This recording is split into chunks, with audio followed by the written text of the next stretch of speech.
Hello everyone. तो आज अपन जो है बीएससी फर्स्ट ईयर के अंदर जो फर्स्ट सेमेस्टर है उसके अंदर जूलॉजी के एक इंपॉर्टेंट टॉपिक जो कि आपके हैं सेल ऑर्गेनेलिज के बारे में बात करने वाले हैं। और मैं आपको बता दूं ये सेल ऑर्गेनेलिज जो है ये आपके राजस्थान विश्वविद्यालय के सिलेबस के अंदर नहीं है। तो जितने भी राजस्थान यूनिवर्सिटी के स्टूडेंट हैं वो इस टॉपिक को ना पढ़े, वो अपने जो पुरानी क्लासेस हैं जो मैंने डाल रखी है जैसे प्रोटोजोआ के बारे में, फिर हमने मोलस्का, टेरिडोफाइटा, प्लेटेहेलमिन्थेस, एनेलिडा, इनके बारे में विस्तार से अपनी क्लासेस हैं उनको लेवे। फिर उसके बाद में आपके थोड़े बहुत टॉपिक जूलॉजी के अंदर और रह रहे हैं उनको भी अपन कवर कर लेंगे। आज की जो क्लास है वो आपके यूपी के जितने भी स्टूडेंट हैं, ठीक है, यूपी के अंतर्गत जितने भी विद्यार्थी आते हैं वो और एमपी के अंतर्गत जितने भी विद्यार्थी आते हैं वो इस क्लास को लेंगे। और इस क्लास का ये थर्ड पार्ट है। यूपी वालों के लिए ये कौन सा पार्ट है? थर्ड पार्ट है। फर्स्ट क्लास अपन ने जो है सेल अर्थात कोशिका के बारे में पढ़ा, बेसिक से अपन ने पढ़ा। और देखो मैं आपको बता दूं कि अपन ने बेसिक से सेल को क्लियर किया है और इसके बाद में अपन ने जो है बाद में पढ़ा आपके प्रोकैरियोटिक,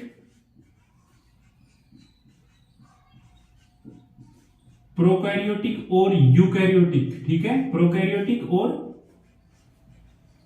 यूकैरियोटिक, इन दोनों के अंदर डिफरेंस पढ़ा। और देखो वो जो डिफरेंस है मैंने नॉर्मल तरीके से बताया, उसको ज्यादा हैवी तरीके से नहीं बताया क्योंकि ये क्वेश्चन आपके एग्जाम में आता है, ठीक है। प्रोकैरियोटिक और यूकैरियोटिक के अंदर जो डिफरेंट है यह आपके एग्जाम में बार बार पूछा जाता है। इस वजह से इसको मैंने जो है थोड़ा सा नॉर्मल तरीके से आपको बताया, बेसिक सा डिफरेंट आपको इसको बताया, क्योंकि अपन जो सुपर सीरीज करेंगे उसके अंदर इन क्वेश्चनों को अच्छे से देखेंगे, इन क्वेश्चनों को विस्तार से पढ़ेंगे। और आपकी जो एग्जाम है यूपी वालों की वो फर्स्ट सेमेस्टर आपके दिसंबर में होने वाला है। इस वजह से मैं आपको फास्ट तरीके से जो है कवर करवाने की कोशिश कर रहा हूं, ठीक है। बाकी राजस्थान यूनिवर्सिटी के जितने भी विद्यार्थी हैं वो नो टेंशन रहे, आपकी एग्जाम जनवरी में होगी, ठीक है। आपकी एग्जाम कब होगी? जनवरी में होगी। तो आपको आराम से अपन जो है सिलेबस कवर करवा देंगे, जितना करवा रखा है उसको पढ़ो, ठीक है। अब बात करें, अपन ने फर्स्ट क्लास के अंदर सेल पढ़ लिया, सेकंड क्लास के अंदर प्रोकैरियोटिक यूकैरियोटिक पढ़ लिया। आज की अपनी थर्ड क्लास है जो कि यूपी और एमपी के स्टूडेंटों के लिए है। और इस थर्ड क्लास के अंतर्गत अपन जो है बात करेंगे सेल ऑर्गेनेलिज अर्थात कोशिका के कोशिकांगों के बारे में, ठीक है, कोशिका के कोशिकांगों के बारे में बात करेंगे। और इनके बारे में देखो विस्तार से एक एक कोशिकांग को अपन को पढ़ना है, विस्तार से उनके बारे में देखना है, क्योंकि आपके सिलेबस में इसके कोशिका के जो कोशिकांग हैं वो एक एक दे रखे हैं। माइटोकॉन्ड्रिया अलग से पढ़ना है, गोल्जी का अलग से पढ़ना है, एंडोप्लाज्मिक रेटिकुलम अलग से पढ़ना है। और देखो मैं आपको बता दूं कि आपकी जो बुक में है ना उसमें बहुत सारा लिखा हुआ है और मैं जो पढ़ा रहा हूं वो बिल्कुल शॉर्ट तरीके से पढ़ा रहा हूं, क्योंकि मैंने यहां पर बीएससी की है। उसके अंदर आपके पेपर जो है लगभग 3 घंटे का होता है और उसके अंदर आपके क्वेश्चन आते हैं और उन क्वेश्चनों को 3 घंटे में अगर आप करो और जो आपके बुक में लिख रखा है उस तरीके से करोगे तो बहुत टाइम लगेगा, उस 3 घंटे में आप कर ही नहीं पाओगे। इस वजह से जो मैं पढ़ा रहा हूं ना इसको तो पढ़ो ही। बाकी अगर मान लो किसी विद्यार्थी को ये चाहिए कि थोड़ा सा और ज्यादा पढ़ाया जाए हमको, तो फिर वो अपन जो पीडीएफ देते हैं उसके अंदर बहुत ज्यादा तरीके से डीपली तरीके से लिखा हुआ है तो उनको पढ़ ले, ठीक है। देखो आज की क्लास में अपन करेंगे कोशिका के कोशिकांग, ठीक है, समझ में आ गया। मैं ये थोड़ा सा बताना चाह रहा था क्योंकि स्टूडेंट कंफ्यूज रहते हैं, ठीक है, इस वजह से। तो देखो अपन करेंगे कोशिका के कोशिकांग जिन्हें बोलते हैं सेल ऑर्गेनेलिज, ठीक। सेल ऑर्गेनेलिज के बारे में देखेंगे तो देखो सबसे पहले मैं लिखूं कोशिकांग, अब भाई कोशिका अपन ने पढ़ा और उसके अंदर कोशिकांग अपन देख रहे हैं, तो मैं आपको बता दूं कि कोशिकांग अपन पढ़ने से पहले देखेंगे कि दोहरी झिल्ली वाले कोशिकांग कौन कौन से हैं, एकल झिल्ली वाले कोशिकांग कौन कौन से हैं, और झिल्ली रहित कोशिकांग कौन कौन से हैं। सबसे पहले अपन को यह देखना है कि दोहरी झिल्ली वाले कोशिकांग कौन कौन से हैं, एकल झिल्ली वाले कोशिकांग कौन कौन से हैं, और झिल्ली रहित कोशिकांग कौन कौन से हैं। ठीक है, तो मैं कोशिकांगों को यहां पर 3 भागों में जो है डिवाइड करूंगा। तो पहला भाग तो मैं यहां पर लिखूं दोहरी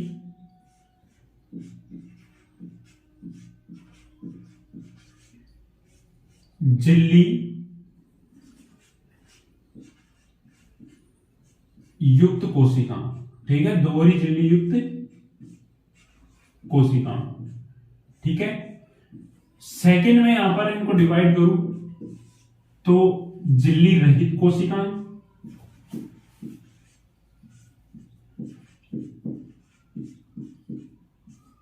और थर्ड में यहां पर डिवाइड करूं तो आपके एकल झिल्ली युक्त कोशिकांग, एकल झिल्ली युक्त कोशिकांग। ठीक है, इस तरीके से अपन को जो है इनको देखना है। दिख तो रहा है ना ये आपको?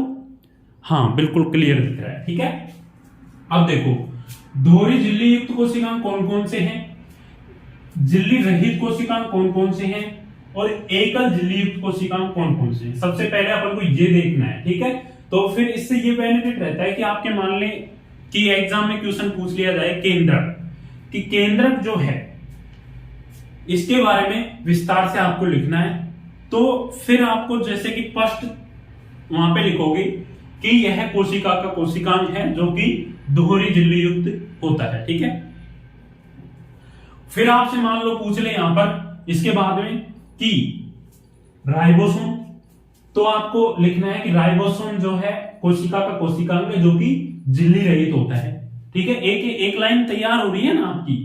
इस तरीके से अपन को ये पहले देखना है कि दोहरी झिल्ली युक्त कोशिकांग कौन कौन से हैं। ठीक है, तो देखो सबसे पहले केंद्रक। केंद्रक जो होता है कोशिका का, ये कैसा होता है? दोहरी झिल्ली युक्त होता है। इसके बाद में माइटोकॉन्ड्रिया। ठीक है,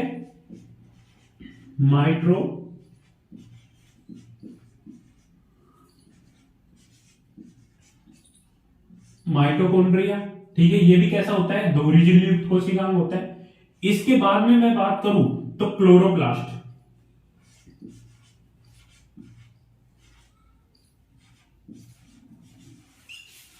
क्लोरोप्लास्ट जो होता है ये आपके प्लांट के अंदर देखने को मिलता है। किसमें? प्लांट,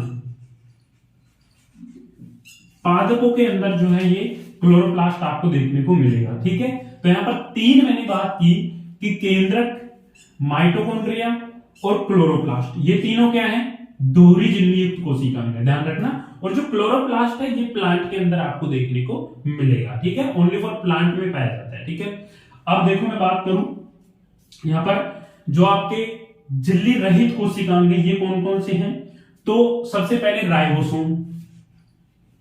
झिल्ली रहित कौन कौन से हैं?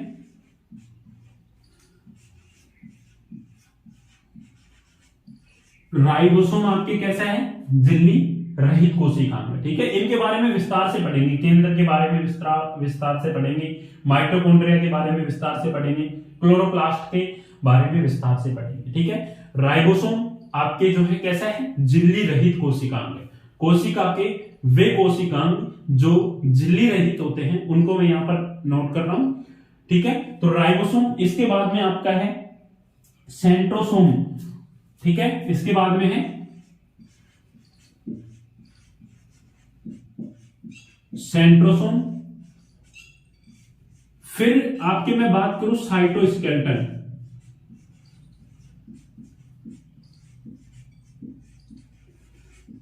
साइटोस्केलेटन। अब साइटोस्केलेटन जो है,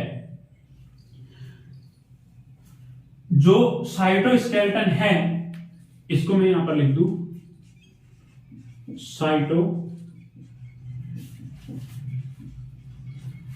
स्केलेटन, ठीक है। ये साइटोस्केलेटन है, इसके अंदर क्या क्या आते हैं ये ध्यान रखना आप, है ना।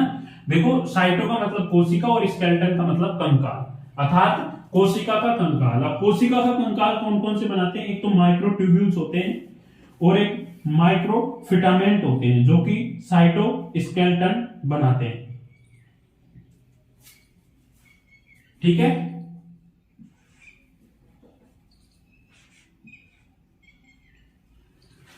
तो इस तरीके से आपके समझ में आया कि झिल्ली रहित कोशिका कौन कौन से हो गए, राइबोसोम, सेंट्रोसोम और साइटोस्केलेटन, ठीक है।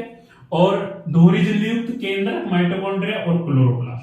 अब मैं बात करूंगा एकल झिल्ली युक्त कोशिका कौन कौन सी हैं। तो सबसे पहले एंडोप्लाज्मिक रेटिकुलम, ठीक है, एंडोप्लाज्मिक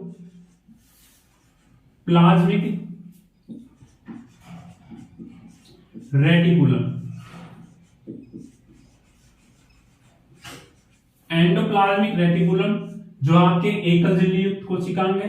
लाइसोसोम, लाइसोसोम आपके जो है एकल झिल्ली युक्त है। नेक्स्ट गोल्जी बॉडी,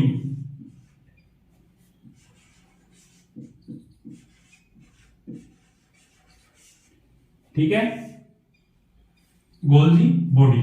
तो जो आपके एकल झिल्ली युक्त कोशिका कौन कौन से हो गए, एंडोप्लाज्मिक रेटिकुलम, लाइसोसोम और गोल्जी बॉडी, ठीक है। इस तरीके से आपके ये एकल झिल्ली युक्त कोशिकांग हो गए। नेक्स्ट बात करूं झिल्ली रहित कोशिकांग, राइबोसोम, सेंट्रोसोम और साइटोस्केलेटन हो गया। नेक्स्ट बात करूं दोहरी झिल्ली युक्त कोशिकांग, केंद्रक, माइटोकॉन्ड्रिया और क्लोरोप्लास्ट हो गया, ठीक है। ये आपके सबके समझ में आ गया होगा, ठीक है। अब बात करेंगे एक एक कोशिकांग के बारे में विस्तार से।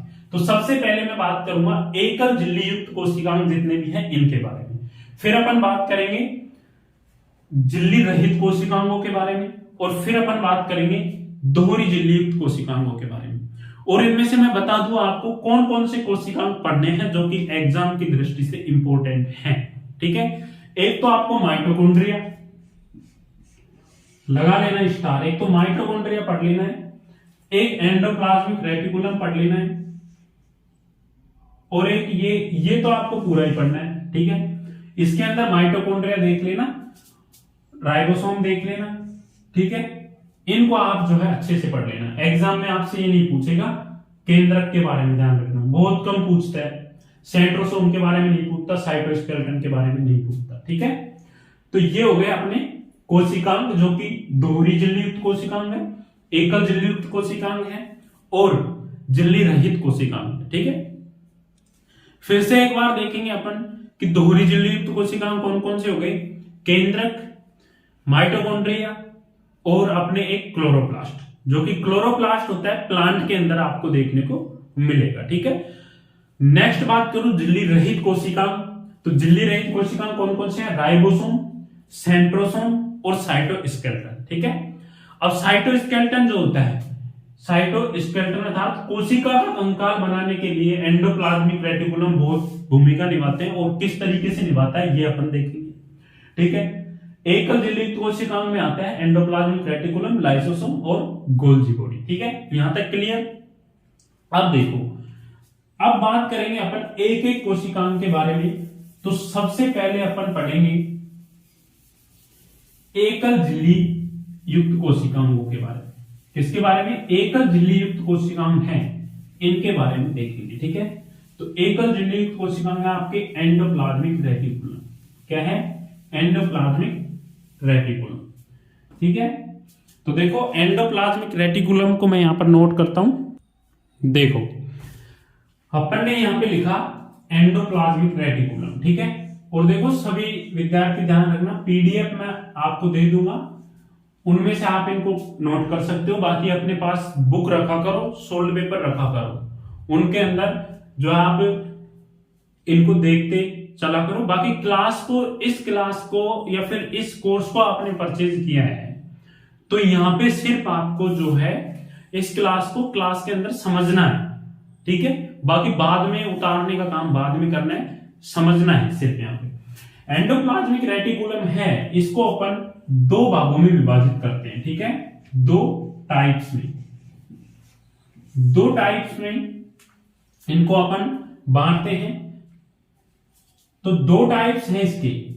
अब वो कौन कौन से हैं? तो पहला तो है RER अर्थात रक्त एंडोप्लाज्मिक रेटिकुलम, और हिंदी में अपन इसको बोल सकते हैं खुरदरी अंतःप्रद्रव्य जालिका, जिसको मैं यहां पर लिख नहीं रहा हूं, शॉर्ट लिख रहा हूं RER अर्थात खुरदरी अंतःप्रद्रव्य जालिका। ठीक है, और एंडोप्लाज्मिक रेटिकुलम का मतलब भी क्या होता है? अंतःप्रद्रव्य जालिका होता है।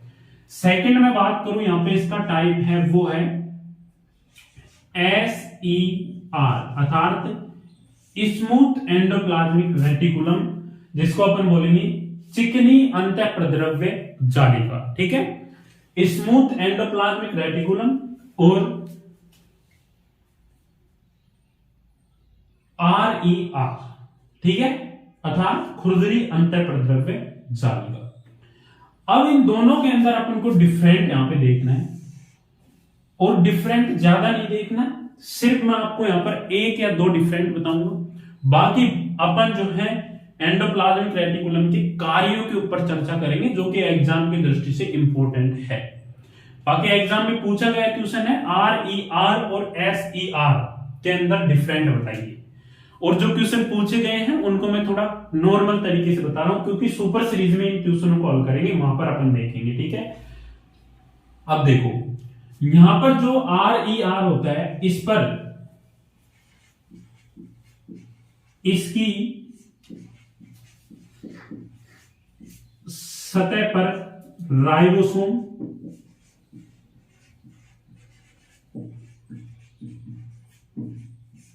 पाए जाते हैं। ध्यान रखना, इसकी सतह पर क्या पाए जाते हैं? राइबोसोम पाए जाते हैं। ठीक है, और SER होता है इसकी सतह पर राइबोसोम एब्सेंट होते हैं।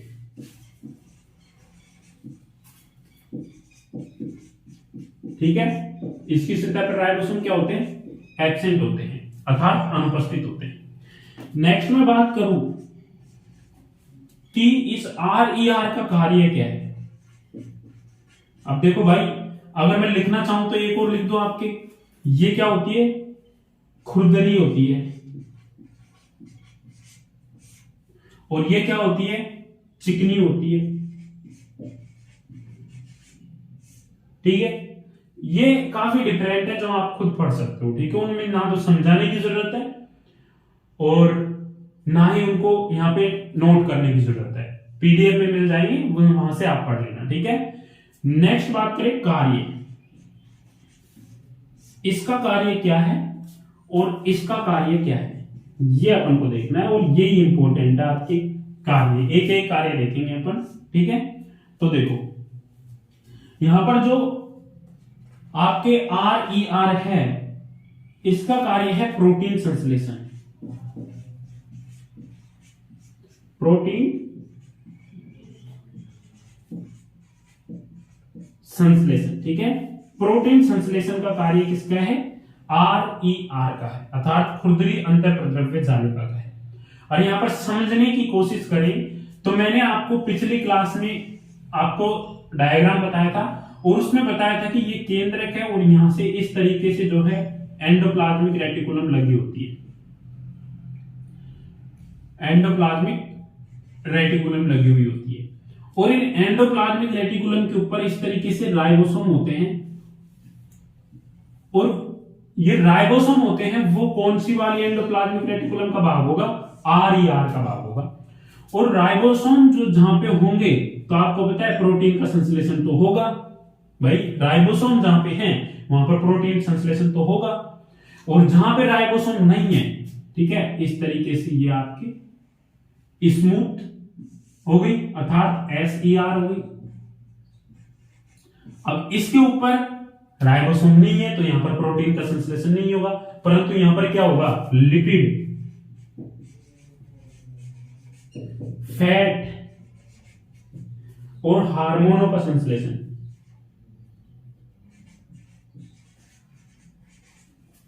हार्मोन का संश्लेषण होता है, ठीक है भाई, ये कोशिका के अंतर्गत अंदर होगा भाई। अब आप पूछोगे कि सर कोशिका के अंदर, ये जो कोशिका है इसके अंदर प्रोटीन संश्लेषण कैसे होगा, यहां पर फैट कैसे होगा, लिपिड का कैसे होगा संश्लेषण, हार्मोन का संश्लेषण कैसे होगा। तो आपको मैं बता दूं कि कोशिका जो होती है इसके अंदर चलता है भाई आपके ग्लाइकोलाइसिस।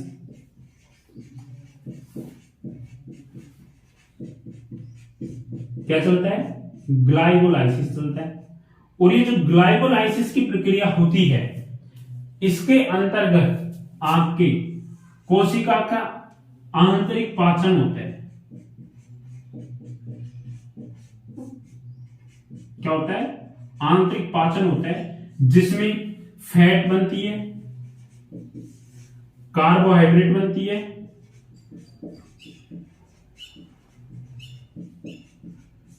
और आपके प्रोटीन बनती है। ठीक है, ये सब कुछ कोशिका के अंदर बनता है, ध्यान रखना। ठीक है, जिसे अपन ग्लाइकोलाइसिस बोल सकते हैं। ठीक है, और इस ग्लाइकोलाइसिस को विस्तार से अपन नेक्स्ट क्लास के अंदर पढ़ेंगे। अभी अपन जो अपना टॉपिक है उस पर चर्चा करें तो अपने पास निकल के आया कि RER इसकी सतह पर राइबोसोम पाए जाते हैं और ये खुरदरी होती है और इसका कार्य है प्रोटीन संश्लेषण का। ठीक है, SER जो होती है इसकी सतह पर राइबोसोम एब्सेंट होते हैं और ये क्या होती है, चिकनी होती है और कार्य इसका लिपिड, फैट और हार्मोनों का संश्लेषण करना होता है। ठीक है, यहां तक क्लियर।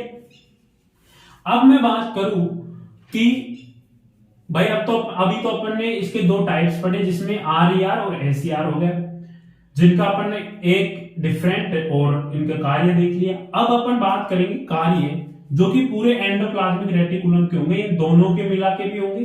ठीक है, वो कार्य यहां पर अपन देखेंगे। ठीक है, तो देखो, अंतःकोशिकीय संवहन तंत्र। ठीक है, अंतःकोशिकीय संवहन तंत्र का निर्माण करता है एंडोप्लाज्मिक रेटिकुलम। अंतःकोशिकीय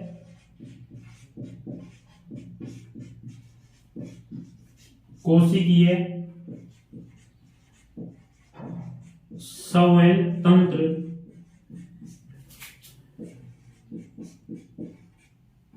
संवहन तंत्र बनाता है।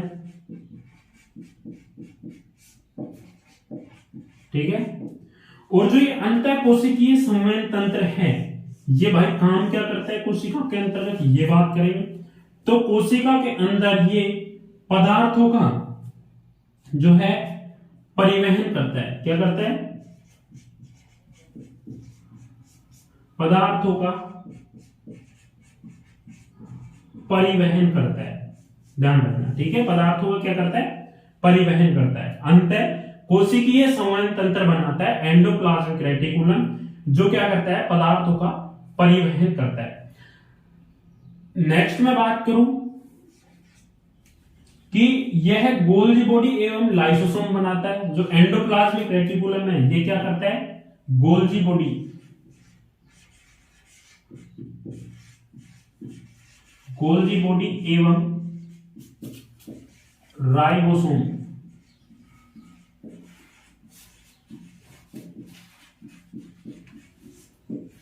बनाता है। ठीक है, क्लियर है। एंडोप्लाज्मिक रेटिकुलम क्या करता है, अंतःकोशिकीय संवहन तंत्र बनाता है।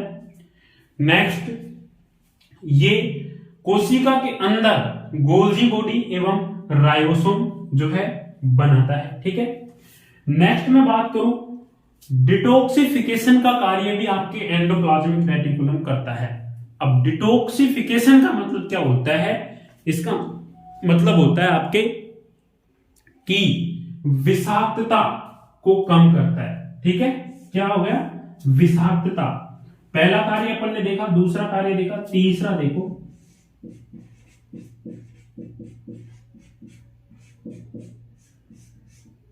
विषाक्तता। ठीक है, अर्थात इसको इंग्लिश में बोलते हैं डिटॉक्सिफिकेशन। जो इंग्लिश मीडियम के स्टूडेंट है वो भी ध्यान रखना। ठीक है, डिटॉक्सिफिकेशन, या फिर इसको मैं लिख सकता हूं विषहरण का कार्य, विषहरण का कार्य। विसरण का कार्य कौन करता है? आपके एंडोप्लाज्मिक रेटिकुलम करता है। अब भाई विसरण का कार्य कैसे करता है ये भी अपन देखेंगे।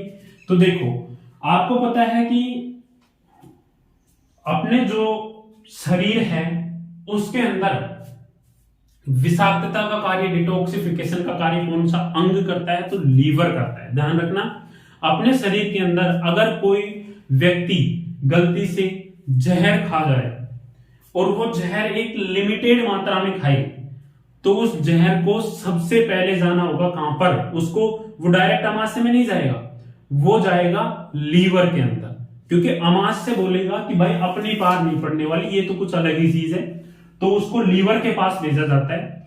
फिर लीवर उसको देखता है कि भाई ये है जहर, और लीवर के अंदर जो कोशिकाएं होती हैं उनके अंदर जो एंडोप्लाज्मिक रेटिकुलम होते हैं वो क्या करते हैं? विसरण का कार्य करते हैं। ठीक है, कहां पे? लीवर के अंदर। लीवर के अंदर जो सेल होती हैं अर्थात कोशिकाएं होती है, उनकी एंडोप्लाज्मिक रेटिकुलम जो होती है वो क्या करती है? विसरण का कार्य करती है। ध्यान रखना, ठीक है, ये क्या करती है? विसरण या फिर विषाक्तता को नष्ट करती है। ठीक है, यहां तक क्लियर है? अब इसको लिखना नहीं है आपको, पीडीएफ में से लिख लेना, यहां पे समझना है। ठीक है, कि विषाक्तता जो है इसका कार्य या फिर विसरण का कार्य कौन करता है? एंडोप्लाज्मिक रेटिकुलम करता है। और वो कैसे करता है भाई? सबसे पहले अगर कोई पॉइजन युक्त कुछ भी पी लेता है तो वो जाएगा कहां पे? लीवर में। लीवर के अंदर जो कोशिकाएं होती हैं वो कोशिकाओं के अंदर जो कोशिकांग है, और वो कौन सा कोशिकांग है? एंडोप्लाज्मिक रेटिकुलम है। और ये जो एंडोप्लाज्मिक रेटिकुलम है इसके अंदर कोशिकाएं होती हैं। एंडोप्लाज्मिक रेटिकुलम के अंदर इतनी क्षमता होती है कि वो क्या काम कर सकता है? विसरण का काम कर सकता है, और वो व्यक्ति जो है बच जाता है। तो आपने देखा होगा कि जैसे काफी बार होता है कि जैसे घर में मान लो लड़ाई हो गई पत्नी और पति के अंदर। अब जो गांव में होता है ना, मैंने खुद ने भी देखा है कि जो पत्नी होती है ना वो क्या करती है, जैसे कि खेती बाड़ी करते हैं, वो रखते हैं वो दवा छिड़कने की खेतों में, उसको पी जाती है। अब उसको पीने के बाद में भी वो बच जाती है। तो उसका कारण सबसे बड़ा यही है कि सबसे पहला तो उस जो फीमेल है उसका लीवर अच्छे से काम कर रहा है भाई, और लीवर काम कर रहा है तो वो कहेगा कि मैं मरने तो नहीं दूंगा। ठीक है, वो क्या कर लेते हैं, लीवर के अंदर वो एड्रिंग बोल सकते हैं, वो जाती है, और लीवर के अंदर ऐसी कोशिकाएं होती हैं जिनके एंडोप्लाज्मिक रेटिकुलम विसरण का कार्य करते हैं। ठीक है, अब ये मत बोल देना कि अपने शरीर में प्रत्येक कोशिका के एंडोप्लाज्मिक रेटिकुलम जो होता है उसके अंदर विसरण की क्षमता पाई जाती है, उतने नहीं पाई जाती। ओनली फॉर लीवर जो आपके है उसके अंदर जो कोशिकाएं हैं उनमें जो एंडोप्लाज्मिक रेटिकुलम है उनके अंदर ही ये क्षमता आपको देखने को मिलेगी। जिस तरीके से मैंने आपको क्लास में बताया पिछली में कि पाचन के लिए जो गैस्ट्रिक जूस है वो सिर्फ अमाशय की कोशिकाएं ही स्त्रावित करेंगी, अदर नहीं करेंगी। ठीक है, तो ये जो कोशिकाएं हैं वो जिस अंग में है और वहां पर जिस तरह का कार्य है वही कार्य करेगी, दूसरे अंग की कोशिकाएं वो कार्य नहीं कर सकती है, ये ध्यान रखना। ठीक है, तो ये अपना एंडोप्लाज्मिक रेटिकुलम के बारे में कंप्लीटली अपन ने देखा। ठीक है, अब देखो भाई ये है बिल्कुल शॉर्ट और नॉर्मल, और इसको पढ़ लेना, और थोड़ा बहुत आपको मैं जो पीडीएफ दूंगा उसमें से पढ़ लेना, आपके इसके अंदर नंबर पक्के हैं। ठीक है, इसका डायग्राम मैं आपको बताऊं तो डायग्राम आपको पीडीएफ में अवेलेबल करवा दिया जाएगा, वहां से कर लेना। ठीक है, अब देखिए नेक्स्ट जो अपना कोशिकांग है नेक्स्ट वो कौन सा है? Golgi body. ठीक है, गोल्जी बॉडी के बारे में अपन जो है देखेंगे, तो मैं इसको साफ कर देता हूं। हाँ, तो देखिए यहां पर अपन अब जो सेकंड नंबर का अपना जो है कोशिकांग है वो देखेंगे, और वो है गोल्जी बॉडी। ठीक है, क्या है?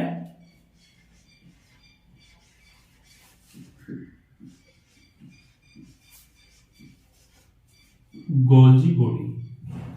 ठीक, अब गोल्जी बॉडी के बारे में अपन देखें और समझे तो सबसे पहला तो मैं आपको बताऊं मिडिल मैन ऑफ सेल्स कोशिका को कहा जाता है। ठीक है, middleman of cells Golgi body को कहा जाता है, अर्थात डायरेक्टर ऑफ जो मिडिल सेल्स होती है उसको यहां पर बोला जाता है। नेक्स्ट मैं बात करूं, लिख सकते हो आप इसका पहला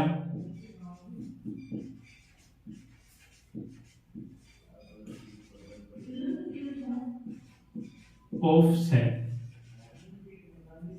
मिडिल मैन ऑफ सेल्स कहा जाता है, ध्यान रखना।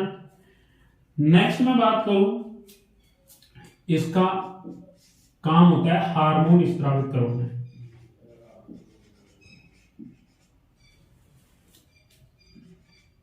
हार्मोन स्रावित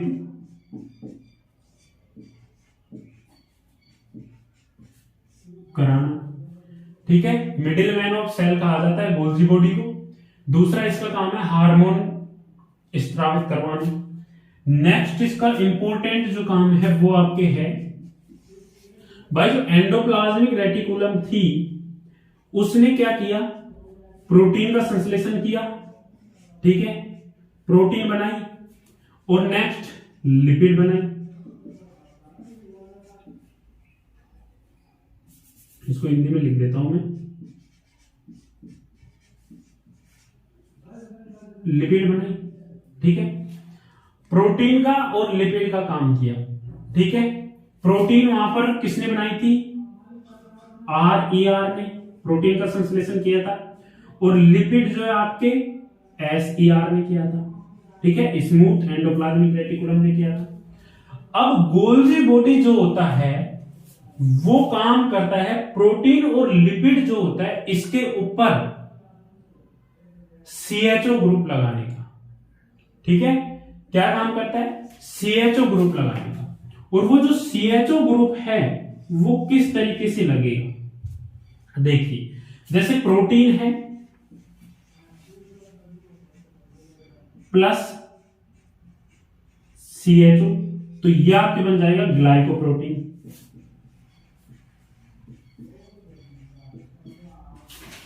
और एग्जाम में इस तरीके के आप कार्य लिखते हो ना तो एग्जामिनर आपको पूरे में से पूरे नंबर देगा। इस तरीके से बनाना, ठीक है, प्रोटीन प्लस CHO अर्थात ग्लाइकोप्रोटीन। ठीक है, क्या हो गया, ग्लाइकोप्रोटीन। नेक्स्ट में बात करूं लिपिड प्लस CHO ग्रुप लगाने का कार्य कौन कर रहा है भाई, गोल्जी बॉडी कर रहा है, तो ये हो गया ग्लाइकोलिपिड।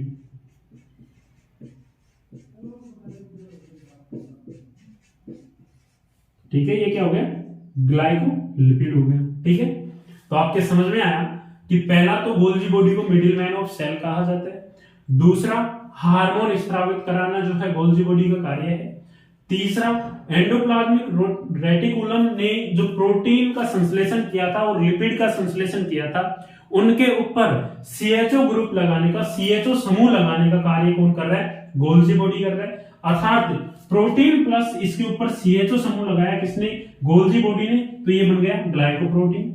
ठीक है, लिपिड प्लस CHO ग्रुप लगाया किसने, गोल्जी बॉडी ने, तो ये बन गया ग्लाइकोलिपिड बन गया। ठीक है, तो इस तरीके से जो है ये ग्लाइकोप्रोटीन और ग्लाइकोलिपिड जो है ये दोनों मिलकर बना रहे हैं कौन कौन, एंडोप्लाज्मिक रेटिकुलम और आपके गोल्जी बॉडी। ठीक है, ये दोनों मिलकर आपके बना रहे हैं क्या, ग्लाइकोप्रोटीन और ग्लाइकोलिपिड। भाई एंडोप्लाज्मिक रेटिकुलम ने उसका काम किया, प्रोटीन का संश्लेषण कर दिया, लिपिड का संश्लेषण कर दिया, बाकी आगे का काम गोल्जी बॉडी कर रहा है। और जो गोल्जी बॉडी है ये कहां से बन रहा है, एंडोप्लाज्मिक रेटिकुलम से बन रहा है। ठीक है, कहां से बन रहा है गोल्जी बॉडी, एंडोप्लाज्मिक रेटिकुलम से बन रहा है। तो सबसे पहले तो एंडोप्लाज्मिक रेटिकुलम बनेगा और वो बनाएगा क्या, गोल्जी बॉडी। ठीक है, क्या बनाएगा, गोल्जी बॉडी बनाएगा। और ये जो दोनों मिलकर गोल्जी बॉडी और एंडोप्लाज्मिक रेटिकुलम, ये दोनों मिलकर बनाएंगे क्या, ग्लाइकोप्रोटीन और ग्लाइकोलिपिड। और ये कोशिका का एक कोशिका राइबोसोम भी बनाते हैं। क्या बनाते हैं, राइबोसोम भी ये दोनों मिलकर जो है बनाते हैं। ठीक है, राइबोसोम नहीं, सॉरी लाइसोसोम। क्या, लाइसोसोम क्या बनाते हैं, लाइसोसोम बनाते हैं। एंडोप्लाज्मिक रेटिकुलम और गोल्जी बॉडी दोनों मिलकर क्या बनाते हैं, लाइसोसोम बनाते हैं। ठीक है, नेक्स्ट में बात करूं इसका सबसे महत्वपूर्ण गोल्जी बॉडी का कार्य, जो कि आपके हो गया शुक्राणुओं के अंदर एक्रोसोम का निर्माण करना। ठीक है, शुक्राणु या फिर इसको अपन बोल सकते हैं स्पर्म। स्पर्म के अंदर एक्रोसोम का निर्माण करना। अब भाई एक्रोसोम क्या होता है ये अपन समझेंगे, तो मैं थोड़ा बेसिक सा बताऊं आपको। शुक्राणु इस तरीके का होता है, अगर आपने संरचना देखी हो, ठीक है। और उसका जो आगे का ये भाग होता है, ये होता है एक्रोसोम। क्या होता है, एक्रोसोम होता है। और ये जो एक्रोसोम है, इसका निर्माण कौन करता है, आपके शुक्राणुओं के अंदर एक्रोसोम का निर्माण कौन करेगा, गोल्जी बॉडी करेगा।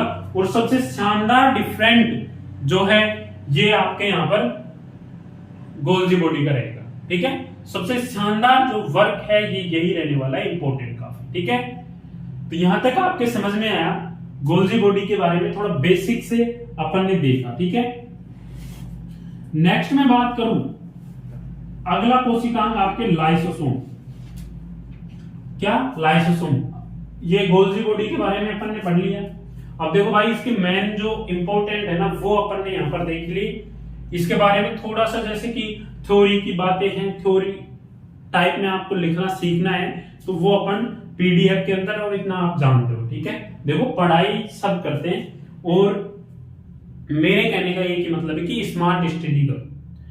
अब स्मार्ट स्टडी ऐसे नहीं होगी कि आपको बुक के अंदर से सेम टू सेम वैसे के वैसे पढ़ा दिया जाए, वो स्मार्ट स्टडी नहीं होती।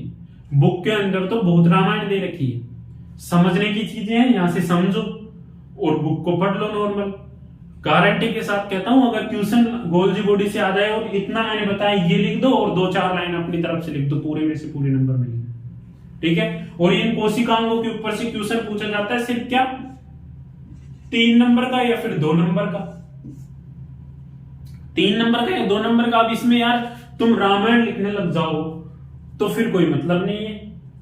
उधर भी तो ध्यान रखना है वेटेज कितना दे रखा है। ठीक है, नेक्स्ट अपन बात करेंगे लाइसोसोम के बारे में। ठीक है, ये हो गया अपना गोल्जी बॉडी। नेक्स्ट अपन बात करेंगे लाइसोसोम के बारे में।